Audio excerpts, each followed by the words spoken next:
now invite Ms. Colleen M. McKenna, class of 2013, and a member of the Board of Trustees, who will now come forward to introduce our keynote speaker, Dr. Frederick Woodward. Colleen.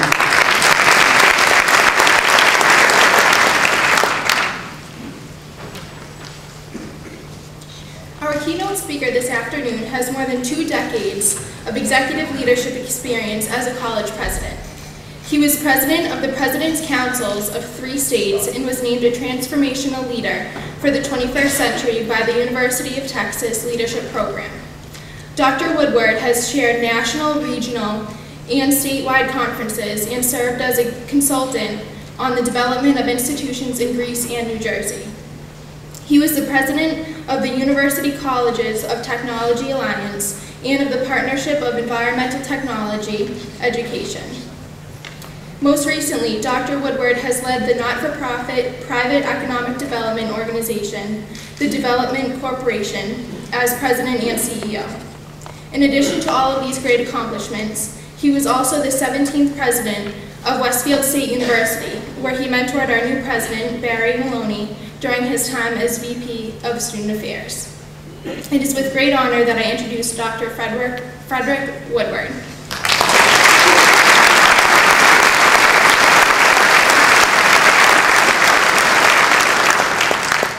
Good afternoon, and thank you for that kind introduction. Sometimes you wonder if they're really speaking about you when they make those kind of comments. Perhaps it's been too many years, and I've forgotten about what some of those things are. But good afternoon. It's really great to be back in Massachusetts. President Maloney, Lieutenant Governor Murray, Commissioner Freeland, members of the Board of Trustees, the Worcester State University family. How's that for a slip? It may happen again. So in fact, I'm going to mention it again a little bit later. But it does feel good to be back in Massachusetts, and students, especially to you. You have a new leader of whom you can be very proud. This is a very special day, and I thank you immensely for allowing me to be a part of this event. I know, President Maloney, just how fortunate you feel in leading this institution. I know how very proud and privileged you feel to be a part of an exceptional institution like Worcester State University. And by the way, congratulations on the recent gift that the university received. There are many institutions out there who would love to be in your shoes today. Well, when I was approached to make these remarks, I asked the committee, what is it that you're looking for? And they said 3 things. The first is say something that is an issue in higher education. A second one is don't say too much about President Maloney. He doesn't like to be receiving pats on the back, and I think most of us know that. He is very modest, and he brings his strength to the institution through his leadership. And I'll share some comments about him, personal comments about him later. And then they said, be short. Very short. So at that moment I thought, well, maybe I should just get up and say higher education is important and sit down. But then I said, well, maybe I ought to say something that's a little more challenging than that. And so I read the Boston Globe yesterday, and in the Boston Globe is this report that several people have mentioned called Time to Lead. Commissioner Freeland mentioned it just a little while ago, and it points to the strength of the state university system in Massachusetts. But what it really points to is a state that is taking a leadership role in making changes in higher education. Very often we don't stop to take a look at ourselves and examine ourselves and compare ourselves in the way the state of Massachusetts is, and I congratulate you, Commissioner, for taking that step. As you know, the world of higher education, not unlike education at all levels, is at a critical point in time. A time where finances are tight, discussion of evaluation is everywhere from the national level to the campus. Tuition and fees are rising, legislation abounds, students are taking on more and longer-term debt, and increasingly high school students are looking to higher education as the way to a brighter future.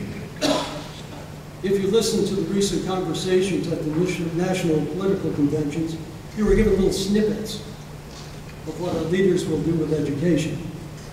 Jeb Bush spoke about the success at the elementary and secondary level education in Florida at the convention in Tampa.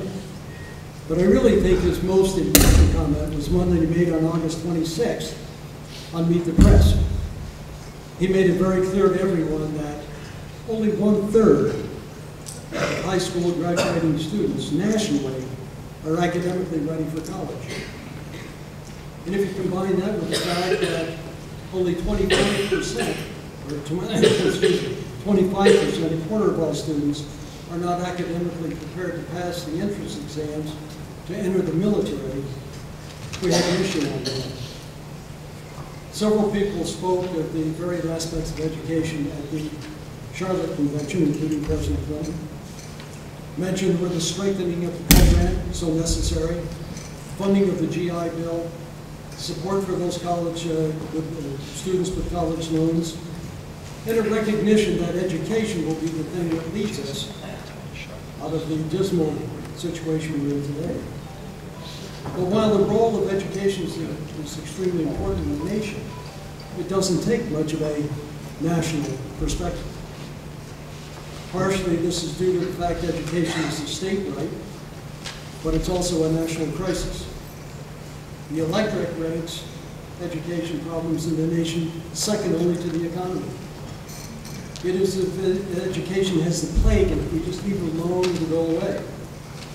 Well, like the plague, it needs our attention. It needs deliberate discussion and a plan for change. We all hear the news and are a bit embarrassed as a nation who ranks so poorly in math and science, among other subjects. We often justify our embarrassment by stating American students are well-rounded, and that's what's important. It is this dialogue that makes the Massachusetts study in higher education so important, and hopefully will lead the rest of the nation in discussions of the same type. The preparation of students going to college was a key finding in that report. Over the past few decades, the trend of who goes to college has changed. At one time, students went to college because they wished to go and prepared themselves academically to go.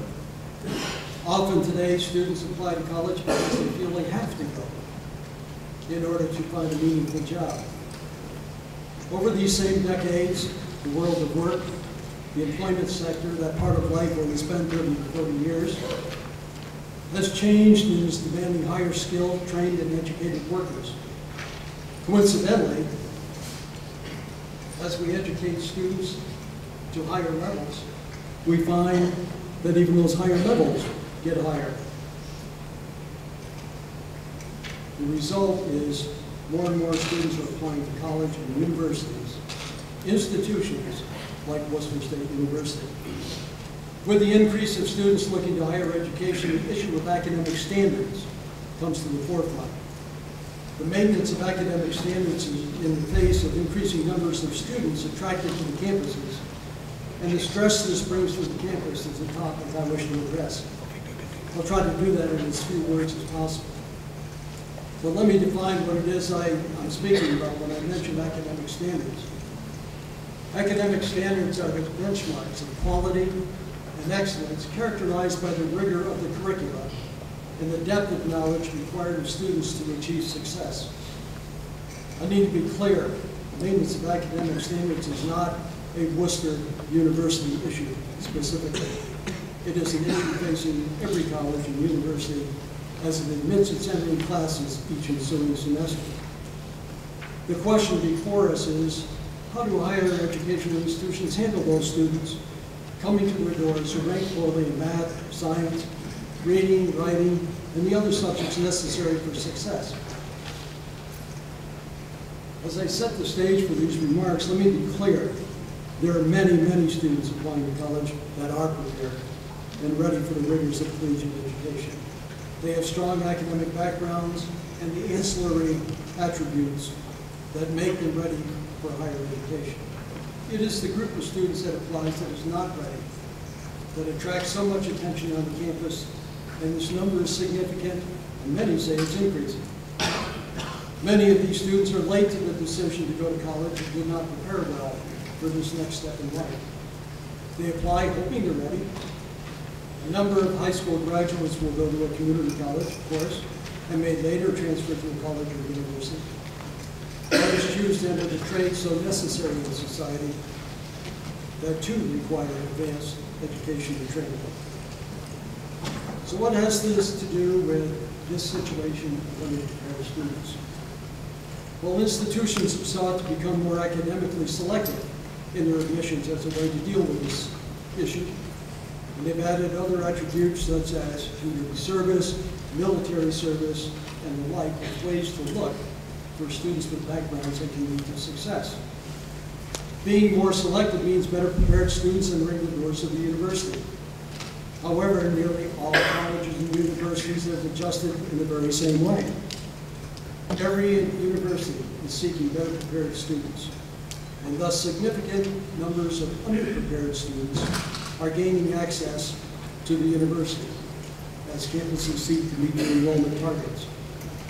Reacting to this entering cohort, universities and colleges have then created remedial programs to support these students during their initial months, sometimes even years, on the campus. Remedial education was once the domain of the community college. It is now the domain of all colleges and universities. And accompanying the efforts of enhancing the entering pool of students and developing remedial programs, we add the third, and in my opinion, the most crucial, asking the faculty to teach their courses to this diverse mix of prepared and underprepared students. The result has become frustration for many faculty, for many students, and for many administrators alike. How can faculty be expected to maintain the rigor of collegiate level courses when many students are not even certain as to why they're in college? Some students in their classes are well prepared, and many other students are underprepared. Complicating this, college leaders importantly look to maintain as many students who enroll as possible. Simple, it's far less expensive to keep a student once they're enrolled than it is to go out and recruit a new one. Interestingly, in addition to those that I just mentioned, some students and even some parents feel that because a university has offered acceptance and they pay the tuition and fees, some level of ease should be expected and accepted by the faculty of the university. Faculty have known for a long time, and increasingly trustees and college administrators are aware there's a level of education that students need to achieve to be successful in their chosen profession that may be falling short. There is a disconnect between what is necessary to be proficient in a profession, and what students are prepared to handle academically. How this is dealt with is the question that must be answered by each and every campus. The 11th president of the prestigious University of Chicago, Hugo Sarnacin, who also served Chicago as provost and dean, addresses the changes in academic standards succinctly in an article entitled "Declining Standards in Higher Education." He cites, and I quote, "A professor came to me saying that in one of his classes, students were asking that final exam questions and answers be made available before the final." End of quote. Every faculty member in the audience understands that. They probably faced it. The rationale by the students making the request was that other faculty were doing that. Often faculty know the only way many students can pass the course is to give them the questions prior to the exam. He goes on in this article to say another faculty member shared with him, and I quote again, "I've been teaching this material for some time.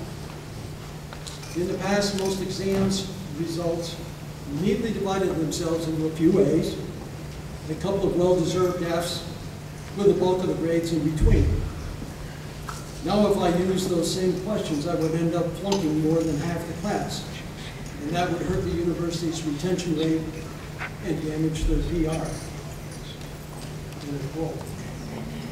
To this situation of underprepared students entering college, remedial courses to deal with that, emphasis from some parents and students, and faculty adjusting courses to meet the needs of students admitted, is added the annual evaluation of faculty. From government leaders to institutional administrators, it is heard students need to provide the evaluation of faculty.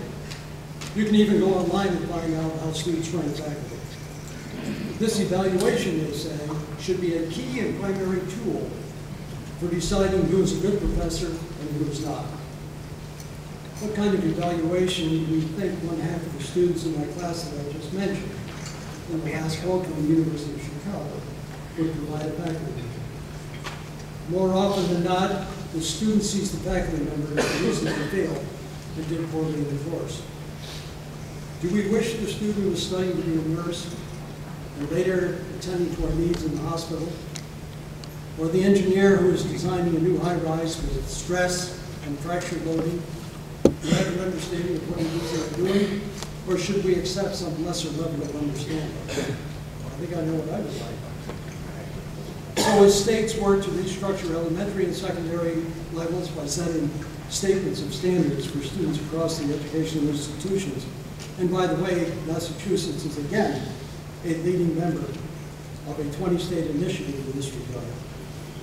Colleges and universities need to seek ways to accept not only the finest students they can into their institutions, they need to address this issue of academic standards. University administrators, with the understanding and support of their trustees, need to be setting in place the strategies to enhance program revitalization, a term used synonymously with academic standards by the American Council on Education in their text, academic turnarounds. Meeting regularly on this issue with faculty to set plans in place to enhance academic standards is the answer. So once again, this nation will be able to say we educate the finest and the best among the world's industrialized and technological nations. It will take all hands on deck to make the necessary and requisite changes we need, and it's not going to come quickly. It will also send an important message back to the elementary and secondary schools. They're doing the correct thing by adjusting their curriculum to meet the needs of students as they seek admission to colleges and universities. Discussion concerning education is happening within the states, yet we see the frustration on television, ads from corporate leaders like ExxonMobil speaking to the need to raise standards. Sally Ride, that pioneering astronaut, later a professor, who recently passed away, stated in the discussion with Education Nation not too long ago, faculty need to maintain standards. We must hold high expectations. In order for this to happen, faculty will need the support of all the leadership from the state to the local campuses. We can no longer look the other way and not recognize the standards that fall.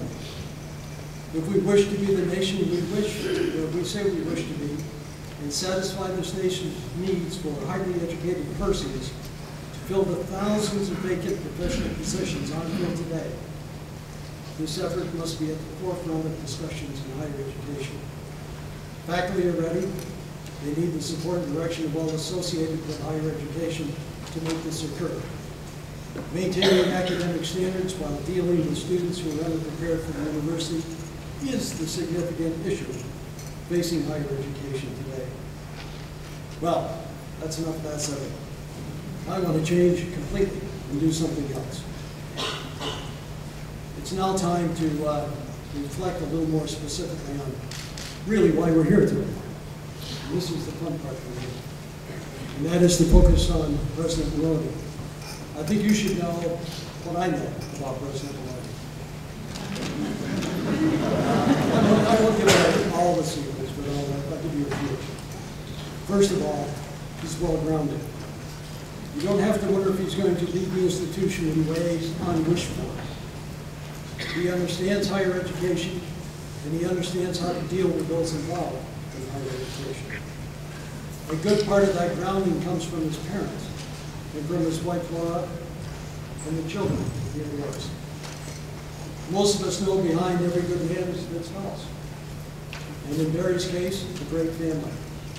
I know in my case, Carol was invaluable. Second, he's a communicator. You heard that already from several people. John Dewey stated communications is a process of sharing information until it becomes a common possession. It modifies the disposition of both parties who partake in it. I suggest, Barry, that one communicate, and Rumsfeld.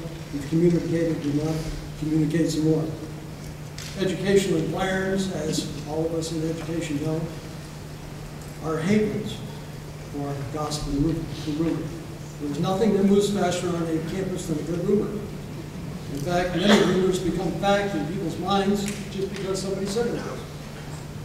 Communications is key, and Barry is exceptional at it. He has an open door, he's out and about, he's friendly, he's accommodating, so if you have a question, ask him. You'll find a genuine, caring person who will listen to your concerns. And I suspect many of you already know that. Third, when one accepts the presidency, it's good to have a solid theoretical understanding of how things are supposed to work. A practical understanding is even better. It is essential the president know how to set direction, how to get things done with others. A practical understanding only comes with experience, through having handled the same or similar situations in the past. President Maloney is practical, and this is perhaps his greatest asset and the finest attribute he provides Worcester State University. By practical, I mean if something needs to be done, he's probably done something similar like it before. There is hardly any job or task on the campus that he has not done. He's taught, he's been a career and personal counselor, he's led the alumni and foundation efforts, he's been the vice president of student affairs, he was my assistant, where he handled every role from the mundane to the complex. He worked with every constituent group on the campus. Twice he served as interim president for extended periods of time. He's developed and balanced budgets, he's set long-range plans, he's directed a host of initiatives, he sat in the hot seat before the Board of Higher Education and in the offices of state legislative leaders, and he's done that with a personality that is calm, accepting, and understanding. He knows how to make decisions. And yes, for some of you in the audience, he loves athletics. So some listening today from the other universities, especially those in the NASCAC conference, you need to know that Worcester State University is coming. Westfield's going to get a sense of that tomorrow. President Maloney is a proven entity, the kind of person that is affable, caring, and accomplishing. You've done exceedingly well in choosing him to be your 11th president. Barry, as the university inaugurates you today, know that you're the right person at the right time for Worcester State University. There's no more satisfying occupation in society than being in education. I wish you well, and once again, thank you for honoring me. My pleasure to be here today.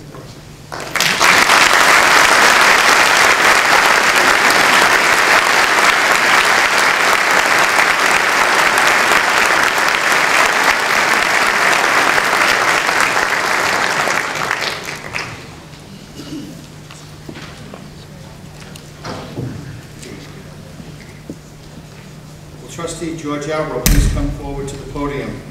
And in turn, I invite Dr. Woodward to please come up for President Maloney. Good afternoon. You, Frederick Woodward, Doctor of Education, Inaugural Keynote Speaker for President Barry M. Maloney, have served in numerous higher educational executive positions. You successfully served as president of several institutions. You were selected to serve as interim president of Clinton Community College during their presidential search. You also served as president of Westfield State College in Westfield, Massachusetts. Talking to Barry earlier this morning, he said this honor may only last 24 hours, depending on the outcome of the game. The president of SUNY Morrisville in Morrisville, New York, which included responsibility for the campuses at Morrisville, Norwich, and the Educational Opportunity Center at Syracuse. President of Butler County Community College in Butler, Pennsylvania, and interim president of Columbia Green Community College in Hudson, New York. Earlier in your career, you held the position of Assistant Dean of Professional Studies at State University of New York at Plattsburgh, and you were the Director of Inmate Higher Education at Clinton Community College. You served as Assistant Professor of Business and Chair of the Business Division of Clinton Community College from 1970 to 1973. You have been active in both civic and educational activities throughout your career. You served as Chair of the Massachusetts Council of Presidents, Chair of the College of Technological Presidents, and Chair of the Pennsylvania Community College Presidents Association, just to name a few. You served on the SUNY Chancellor's Task Force on Budget and Policy Analysis, the national think tank for college presidents, and were keynote speaker for the Leadership Education Institute.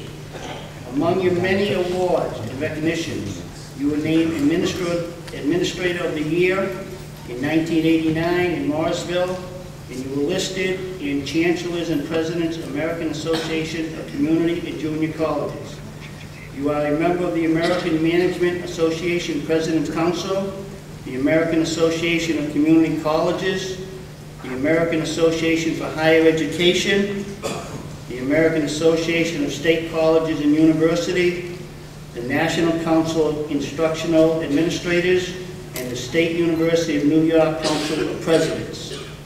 You hold a bachelor's degree from Castleton State College, a Master's of Science degree from SUNY Plattsburgh, a Doctorate of Education degree from the University of Virginia, and did postdoctoral study at Harvard University's Graduate School of Education, Institute for the Management of Lifelong Education. Therefore, it is with great admiration and sincere appreciation of your vision and dedication to education that Worcester State University confers upon you, Dr. Frederick W. Woodward, the degree of Doctor of Humane Letters, Honoris Causa.